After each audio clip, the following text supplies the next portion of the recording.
He walks through a rainy street in Birmingham, cigarette in hand, eyes sharp like razors, tailored coat swaying with every step. For over a decade, that's how the world came to know him. But what if everything you thought you knew was just smoke and storytelling? Cillian Murphy, the face behind the razor-sharp hat and the icy stare of Thomas Shelby, recently said just 5 words that turned heads across the entertainment world. "I'm nothing like my character." Let that sink in. Because for millions, Cillian was Thomas Shelby, the cold strategist, the dangerous magnetic king of the Peaky Blinders empire.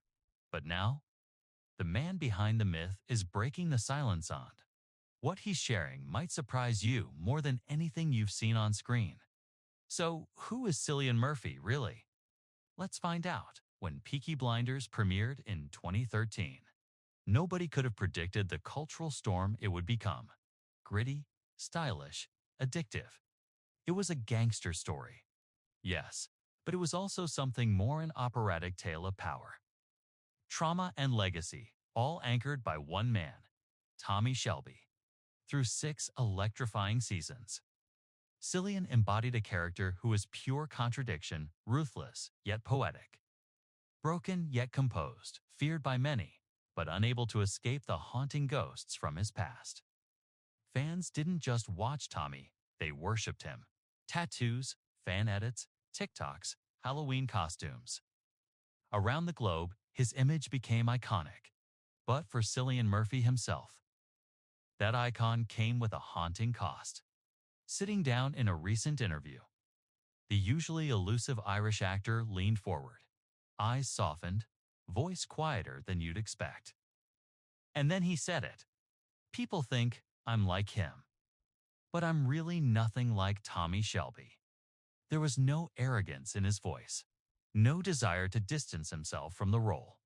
If anything, it sounded like relief, like a man finally peeling off a mask he'd worn too long. And in that moment, you could hear the first crack between the myth of Thomas Shelby and the man who made him real, raised in suburban Cork, Ireland. Cillian didn't grow up in the shadowy world of crime or violence. He grew up in a house filled with music, not guns. His father was a civil servant. His mother, a French teacher. Nights around the dinner table were calmer, filled with stories and family values, not black country wars and whiskey-soaked vengeance. Ironically, Cillian never even planned to become an actor. He wanted to be a rock star. That's right. The man whose every line of dialogue could silence a room once played guitar in an indie band with his younger brother. He was obsessed with Frank Zappa, not film scripts. And for a time, the endless glare of stage lights belonged to back-alley clubs, not $2 billion Netflix screens. The shift came gradually. A chance audition. An unexpected spark. The moment he stepped on stage as an actor, something clicked. Not just technically, but spiritually. He found he could disappear into characters, live 1,000 lives without ever revealing his own. It was freeing. And frightening because Cillian Murphy isn't like the world he plays in. He doesn't enjoy fame, avoids red carpets, hates social media. He's been known to hop on the train like a normal commuter, even at the peak of Peaky Blinders fame, blending in with the public. Hoodie up, face down, book in hand. To the ordinary crowd, just another man on his way to work. Tommy Shelby thrives on power, control, violence. Cillian thrives on privacy, peace, stillness. "I'm not particularly cool," he once laughed. "Tommy is, but I'm not. I'm a little bit awkward. I like going home and having a cup of tea." And yet every time he stepped on set, every time Stephen Knight handed him a new script, something inside Cillian would crackle to life. Like lightning in a bottle, the truth is, the magic of Cillian's performance wasn't about being like Tommy. It was about being able to understand him, to carry his pain, to wear his grief like second skin, to step into the battlefield of PTSD. Masculine silence, political ambition, and generational trauma and hold it all together behind haunted blue eyes. It took something out of him every single time. In fact, Cillian has admitted more than once that playing Tommy Shelby was mentally exhausting, unhealthy. Even during production, he'd live in a vacuum. His family knew it. His wife, Yvonne McGinnis, knew it. It's not sustainable, he has said. But for a few months, I give everything to the character. And then I step back. And stepping back again and again for 10 years eventually changes something deep inside a person. But when the hat came off, when the coat was hung up for the last time, Cillian didn't throw a party. He didn't mourn the end, either. He let it go because Tommy may have owned the streets, but Cillian, he never stopped owning himself. Over the years, directors and co-stars have described him as quiet, meticulous, kind, almost to a fault. People expect a gangster. They meet a gentleman. Someone who listens more than he speaks. Someone you'd find browsing philosophy books in a tucked-away bookstore rather than storming out of a smoky bar with a gun in his hand. That duality, it's what made the performance unforgettable. But it's also what makes the man misunderstood. And maybe that's the most fascinating part of all, because what Cillian Murphy has revealed slowly, carefully, humbly, is that he's not just not like Tommy Shelby. He's perhaps the anti-Tommy, where Tommy isolates, Cillian connects. Where Tommy destroys, Cillian creates. Where Tommy suffers in silence, Cillian speaks quietly, but with purpose. And maybe that's why, even now, years after Peaky Blinders wrapped, audiences are still mesmerized by the man behind the cap. Because, deep down, we saw something real slip through the fiction. A shimmer of subtlety. A glimpse of someone who walks a different path, not with violence, but with art. Not with control, but with compassion. Today, Cillian Murphy continues his journey with Oppenheimer, with stage plays, with smaller indie projects that remind him why he began acting in the first place. But he's no longer chasing characters to escape himself. He's choosing them carefully, from a place of peace, not pressure. It's easy to idolize a character like Tommy Shelby, to shrink his moments into viral sound bites and aesthetic slow-motion sequences. But Cillian Murphy is the true story. A quiet mind in a loud world. A grounded man in a career built on illusion. So the next time someone says, "That's so Tommy," maybe, just maybe, we'll pause. And remember the soft-spoken man behind the legend. A man who's telling us it's okay not to be who the world expects. A man who's reminding us that greatness doesn't always wear a grim expression or carry a razor blade. Sometimes, it wears a book in its pocket, a train ticket in hand, and a heart it refuses to harden. Cillian Murphy isn't Tommy Shelby, and that might just be the most powerful thing about him. When the final season wrapped and the smoky streets of Birmingham faded to black, fans mourned the end of an era. They weren't just saying goodbye to Tommy Shelby, they were saying goodbye to a part of themselves. But for Cillian Murphy, it wasn't goodbye. It was release in his own words. It felt right to let go, not because he didn't love the role, but because he knew that part of the journey was finished. The mask had done its job. The armor was no longer needed, and slowly, you started to see the man emerge.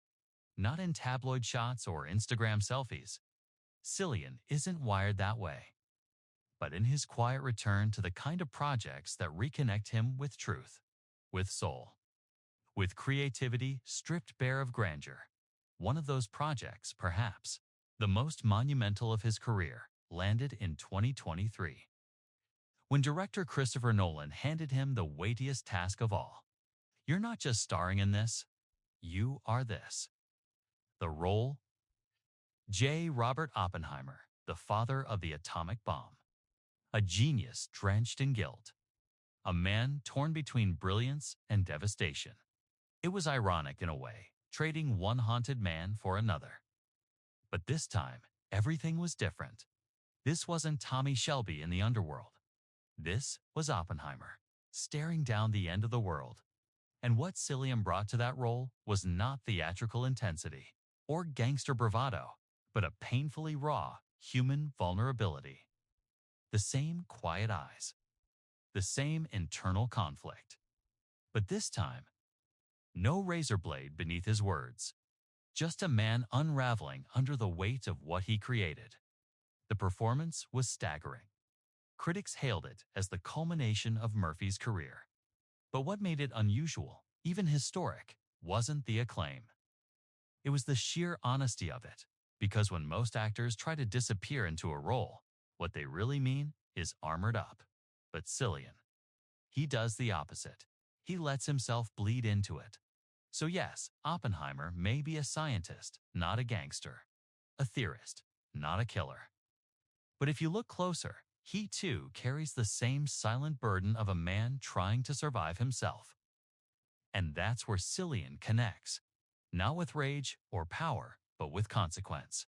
The aftermath? The cost of living with what you've done, or what you were forced to become. And maybe that's the tie between all his characters: Tommy, Oppenheimer, Jim in 28 Days Later, even Damien in The Wind That Shakes the Barley. They are men struggling to hold on to some sense of identity, in worlds designed to tear it away. But Cillian doesn't fight to win. Anymore, he fights to understand. And that's what makes him so rare in today's industry. While other actors chase fame, chase brand deals, chase eyes and likes, Cillian chases depth. He's said it before: I find fame very intrusive. I don't want to sell myself. I just want to serve the work. Isn't that refreshing?